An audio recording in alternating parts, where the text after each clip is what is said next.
we don't want to lose the art form to become a sport. Yeah. But you got to also admit that there's some sport qualities to it. So I'm interested to see where it ends up. Yeah, I'm very interested. Like, I'm very interested in how they're gonna judge. Yeah, I've talked to a lot of people, a lot of B-Boys on this podcast actually about how the judging is gonna go. Because, I mean, I don't know. We're at an hour right now. We could talk about this actually. So like, because when I look at it, the judging goes like this. Normally you have like 3 judges or 5 judges or whatever, and they watch this battle and they go, okay, I like that guy. Yeah, it's a more personal. Yeah, and it all comes down to like their subjective opinion about that. And so now when you go to like the Olympics or something, they're going to require some criteria. Yeah. So yeah, you as a judge, you voted that way, but why? And then you go, oh, well, he showed more musicality, he showed more foundation, he showed more dynamics, whatever you want to say. And then they go, but how do you quantify that? Exactly. And then I think it all breaks down at that point. It's like, okay, well, I say his was better than his, but where did you, like, but what's how? the quantity? Yeah. But what? Like, so I gave this guy 5 points, I gave that guy 4 points for his, let's say, dynamics. Okay, but why? Mm-hmm. It all breaks down from there, because then you go, okay, well, he did this freeze a little bit sharper than that guy. Mm-hmm. And then you go, but this guy's freeze was different from his freeze. So you're comparing apples to oranges, right? Mm-hmm. Mm-hmm. And then you go, oh, okay, well, yeah, maybe his freeze was a little more difficult. His was sharper, but he also did it into this other move. And it's like, yeah, but you're still comparing apples to oranges. So everything breaks down at that point, because now it just goes to this, your subjective opinion about, about the dance, which I personally, I like that. That's a part of the judging, that you get these judges and they go, I like this more than this, just as a dancer, because it's fun for me to watch this compared to that. And so in judging, I don't want to lose that, but I also want to be able to quantify it so that it makes sense to other people that don't understand it. Yeah. And so on the Olympics platform, I don't know how you do that. And I've been talking to a lot of people, and I don't think anybody has really figured out a good way to do that. Yeah, I don't think anybody has figured it out. Yeah. You know? And so the thing that I've been telling a lot of people that maybe is how you got to do it is you say, okay, well, we have we have this,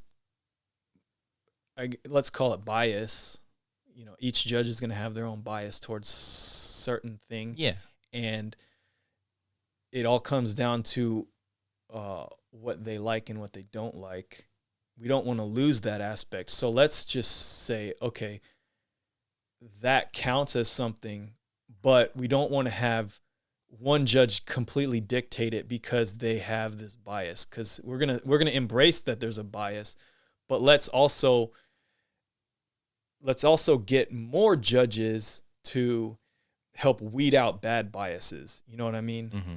And so my thought is that instead of 3 judges, instead of 5 judges, let's say you had 20 judges, right? Mm-hmm. And they all give their opinion. They're all from different areas, different eras or whatever. You know, they all have their different opinions about it. And the majority of them say this guy won over that guy won. I think that means something, especially when you look at where like breaking and hip hop dance started from. It started as like a competition between 2 people at like a dance party. And what were you trying to do? You were trying to outshine the guy you're going against by showing off, essentially. And who are you showing off to? You're showing off to your opponent, obviously, but also to the crowd. You were trying to get a good crowd applause.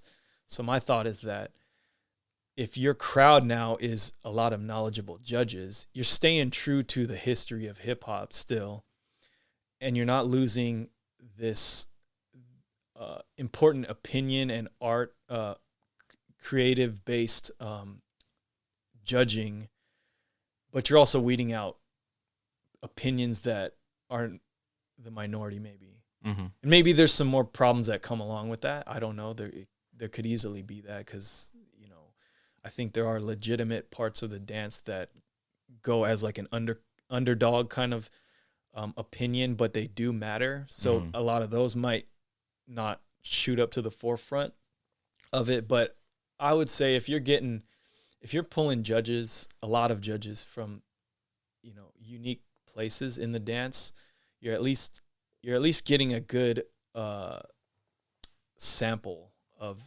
everything that the culture has to offer, and then allowing that to choose the winner. I think maybe that's the most honest way to do it. I don't know if regular Olympics fan or people who watch the Olympics that don't know hip hop would understand that. That's my question too. But I'm hoping that there's some way to like explain that to them, that the individuality, the creativeness inside this is very important. Mm-hmm. And that is why the judging system is set up in this way that's not as quantitative as other Olympic sports, such as like gymnastics or like, whatever martial arts or basketball or whatever. Mm-hmm. So yeah, that's ongoing discussion. We can talk about it all day long. All day long, yeah. I mean, I've talked to so many people about it, and we're all we throw out our ideas and we don't really know what's going to happen, but I'm hoping that they have a good community of people that are contributing to what they're going to do for that. And I'm excited to see what happens. Yeah. I'm hoping that hip hop culture gets that recognition and publicity and the respect from this word. Yeah. But I don't know if I'm a big fan of that becoming an Olympic category. Yeah. I don't, just to me, just personally. It's just too. It seems out of place in the Olympics to me. Exactly. But I don't want to hate on it. Yeah, I don't want to hate on it. Because I think it's a good opportunity. It is a great opportunity. And it's showing me that the Olympics is growing into new things now, Mm-hmm. I think breaking maybe makes more sense it's its own thing, but it seems more like something in the X Games to me. Yeah. But even that is different too.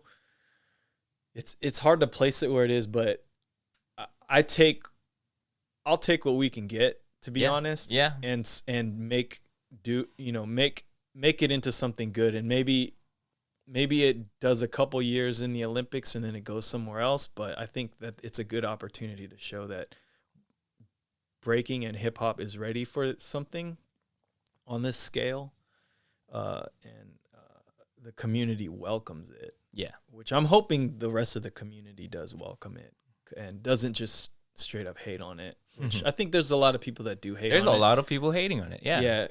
And I think they have good arguments for it. Yeah, I definitely respect those opinions too. Because they're looking at it saying like, this is an underground thing. We don't want to like get rid of the underground rawness of it. Yeah. And I agree with that too, because like that's one of the main things that I love about it, is that what drew me into it was that this was something that breaking breaking in hip hop is just this counterculture of stuff.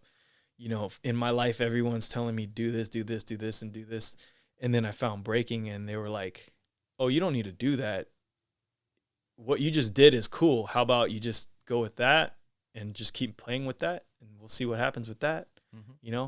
So it was encouraged to just try different things, so that's what brought me into it. Cause it was one of the only things in my life that you could just say, fuck everything.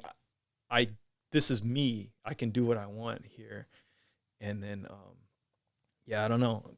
there's not a lot of things I think in this world that you can do that with, but it's like definitely encouraged in the hip hop world to just say, yo, we like you, so put you into everything you do. Mm-hmm.